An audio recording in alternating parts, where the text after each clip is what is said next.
Fans du Monsterverse, fans de Godzilla, nous avons de grandes nouvelles pour Godzilla x Kong Supernova et Godzilla Minus Zero. Salut habitants de Dangerville, c'est Jacob. Nous sommes tous les deux là pour cette vidéo, n'est-ce pas Al?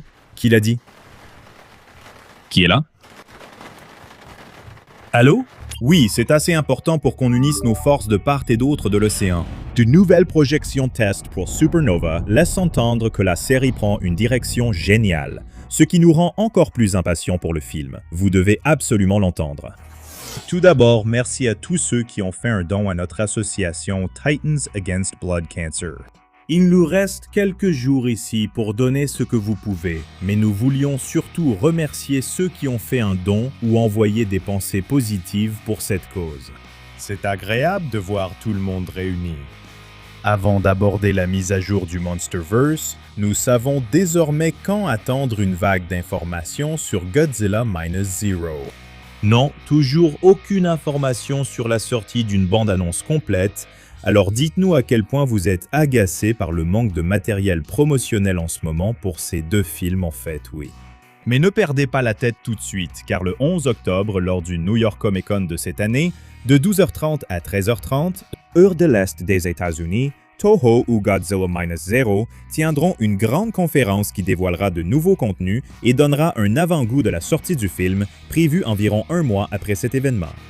Nous ignorons ce qui sera publié, mais lors de cette conférence en présentiel, le producteur du film, Kazuki Kashida, l'artiste des effets visuels Tatsuji Nojima et le concepteur sonore Hisashi Takuchi seront présents pour parler de Minus Zero et peut-être révéler de nouveaux visuels et sons pour nous enthousiasmer. Désolé si j'ai mal prononcé certains de leurs noms d'ailleurs.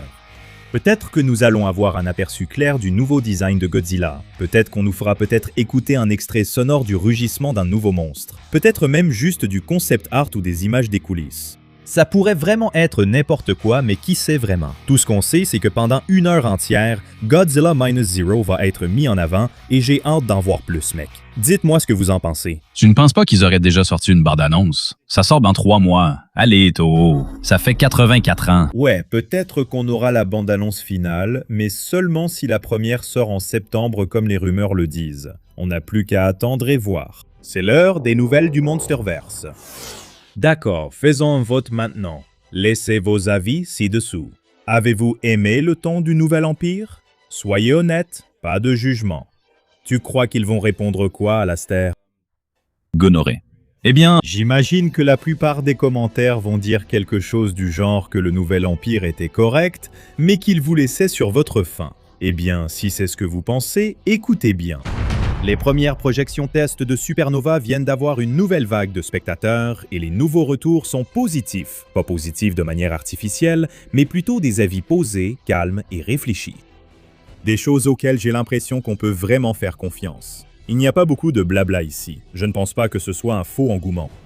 Juste des gens qui disent que le film est une amélioration radicale par rapport au dernier opus et que le ton a changé pour le mieux.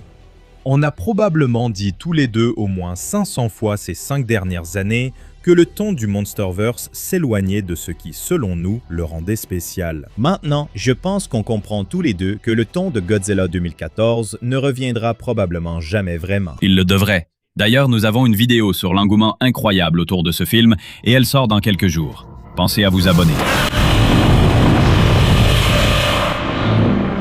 Des rapports indiquent que Supernova va changer de ton, passant d'un film de super-héros façon duo de flics comme dans le Nouvel Empire, à un mélange de plusieurs genres. Le ton plus sérieux de Godzilla Roi des Monstres au ton apocalyptique, combiné à l'approche plus directe sur les titans et leurs histoires qu'on a eu dans Godzilla vs Kong.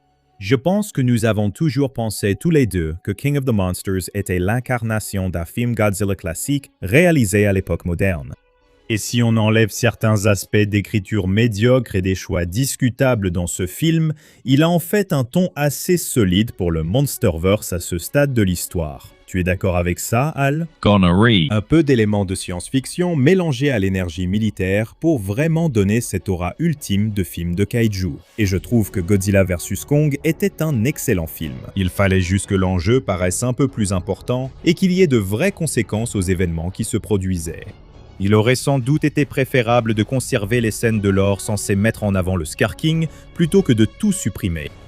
Mais au final, même s'il est impossible d'avoir l'avis de tout le monde sur le ton des derniers volets du Monsterverse, d'après ce que nous avons vu, il y a une demande générale et une réaction des fans qui pousse Legendary à faire en sorte que le Monsterverse ne soit pas générique et oubliable et que son ton soit pris un peu plus au sérieux.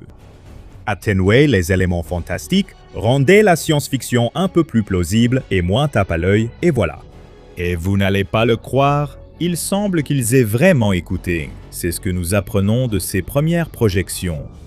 Nous avons même entendu dire que la réaction du public test était bonne, la meilleure depuis que la série est devenue une grande franchise. Donc, si tout cela se confirme, il semble que Supernova ait peut-être créé l'une de ces histoires qui vous laisse complètement satisfait à la fin. Comme si votre vie venait de devenir plus complète en regardant, et honnêtement, c'est le meilleur sentiment qu'un fan de cinéma puisse avoir.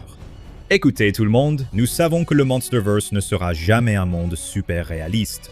Nous le savons tous, mais ce changement de ton semble vraiment prometteur pour la série et, espérons-le, l'aidera à obtenir plus de respect que le Nouvel Empire, qui, bien qu'il ait bien marché au box-office, a été largement moqué pour n'être qu'un divertissement idiot pendant toute sa sortie en salle. Donc, ce ne sera peut-être pas uniquement un divertissement idiot, mais après avoir entendu parler de ce changement de ton, ce nouveau synopsis a beaucoup plus d'impact et je pense qu'on peut commencer à nous faire une idée de ce film. N'est-ce pas, Al? Oui, et puis-je dire que ta voix est très séduisante aujourd'hui? Oui, nous avons un tout nouveau synopsis pour Godzilla x Kong Supernova et c'est réel et oui, je suis excité. Cela provient d'une chaîne de cinéma allemande, Kinorama Una. Mais pourquoi cette chaîne sortie de nulle part possède-t-elle ce nouveau synopsis avant tout le monde? Honnêtement, j'en sais pas plus que vous. Mais selon ce que nous savons du film, c'est exact et cela correspond aux fuites. Alors asseyez-vous, je vais vous le lire. Suite aux événements de Godzilla x Kong, le Nouvel Empire, le monde est à nouveau bouleversé. Un signal grave et rythmé apparaît dans différentes régions, semblant provenir de lieux longtemps considérés comme légendaires. Alors que les premiers indices apparaissent, Godzilla et Kong se retrouvent dans une situation périlleuse. Leur pouvoir les attire dans des directions différentes, mais il devient vite évident que le signal ne réveille pas seulement des titans, il perturbe aussi un ordre plus vaste. Godzilla suit les indices dans la nature, Kong explore les ruines, tandis que des équipes de scientifiques et de chercheurs de terrain tentent de déchiffrer l'origine du signal. Heureusement, cette fois, c'est pas juste Godzilla et Kong face à une menace cataclysmique comme souvent ces 10 dernières années. On a vraiment de nouvelles informations. Pour commencer, quels sont ces signaux graves et rythmés qui apparaissent à différents endroits? Eh bien, j'ai des raisons de croire qu'il s'agit en fait des cristaux de Space Godzilla qui ont été implantés ici il y a longtemps. De la même manière que les tripodes dans la guerre des mondes se sont activés lorsque leurs pilotes sont entrés dans les machines, ces cristaux commencent à s'activer à mesure que Space Godzilla approche de la planète. Et chose intéressante, nous avons déjà vu des cristaux avec des capacités de signal similaires, tout récemment encore dans le Nouvel Empire, où ce fragment a été utilisé pour communiquer avec les Titans. Donc il semble que Supernova rassemble tout cela de manière cohérente. La construction d'un univers, n'est-ce pas? C'est pas un concept fou, ça? En ce qui concerne leur pouvoir qui les tire dans des directions différentes, je ne suis pas trop sûr de ce qu'ils veulent dire, à part le fait que Kong et Godzilla sont spécialisés dans des domaines différents. Godzilla est plutôt une force de la nature. Il attaque d'abord et pose des questions ensuite. Alors que Kong, puisqu'il est plus intelligent, enquête activement. On pourrait simplement les voir chacun dans leur aventure dans le film. En fait, le paragraphe suivant le confirme un peu quand il dit que Kong cherche des réponses dans les ruines, tandis que Godzilla suit des indices dans la nature. En suivant des indices dans la nature, je ne peux que supposer qu'il s'agit de découvrir une série de titans tués par cette nouvelle terreur cosmique. Pendant que Kong explore d'anciennes ruines des grands singes et trouve peut-être des preuves de l'attaque précédente de Space Godzilla dans les peintures rupestres anciennes, quelque chose que Godzilla contre, Kong semblait vouloir faire cela avant que ce soit retiré du film car Legendary n'aime apparemment pas le lore.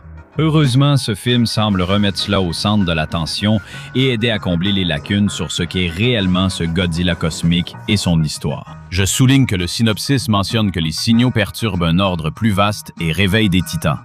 Rappelez-vous, j'avais évoqué la possibilité d'un autre réveil massif dans ce film.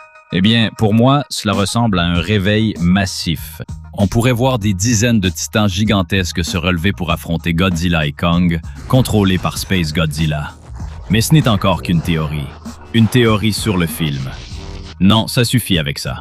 Quoi qu'il en soit, le synopsis a l'air génial et j'ai hâte d'en savoir plus dans 93 ans quand la bande-annonce sortira. On a un automne et un hiver bien chargés devant nous, n'est-ce pas, Al? Oui, maintenant, laisse-moi tranquille. Eh bien, une autre raison pour laquelle nous voulions tous les deux être ensemble pour ça, c'est que c'est en fait la semaine de nos anniversaires. Nous sommes officiellement vieux maintenant tous les deux. Souhaitez un joyeux anniversaire à Al pour ses 30 ans. Ce mec est pratiquement aussi vieux que Godzilla maintenant. Je voulais dire quelque chose. J'espère que ça vous a plu. On vous demande juste d'aimer et partager la vidéo. Restez géniaux et à la prochaine.